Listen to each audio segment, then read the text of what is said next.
কবরস্থানে এক আল্লাহওয়ালা বসে কাঁদতেছিল। তা এক পথিক জিজ্ঞাসা করতেছিল, বাবা কবরস্থানে তো শুধু কবর, তুই এইখানে বসে কাঁদিস কেন? এইখানে তোর কান্না শুনবে কে, দেখবে কে?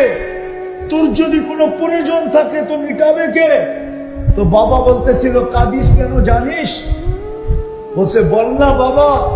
বলছে, আমি বললে কি তুই বুঝবি? বলছে, বলো না বাবা, দেখি বুঝে আসে কিনা। তো ওই আল্লাহওয়ালা বলতেছিল, চোখে দেখতেছি, চোখে। এই মানুষগুলা যখন জমিনের উপরে ছিল তা আল্লাহ 24 ঘন্টা মাফ করার জন্য ডাকতে থাকতো, কিন্তু অনেক কম সংখ্যক যারা 24 ঘন্টা একবার হাত উঠাইতো আর বলতো, আল্লাহ মাফ করা।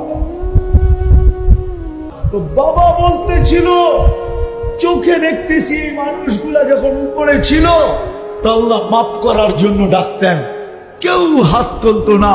এখন চোখে দেখতেছি মাটির নিচের ভিতর থেকে মাপ চাইতে চাইতে চাইতে চাইতে চাইতে চাইতে চোখের পানি ঝরাইতে ঝরাইতে ঝরাইতে রক্ত বাহির হয়ে যাইতেছে, মাপ চাইতে চাইতে গলা শুকায় যাইতেছে, কিন্তু একবারও তো তাকায় না।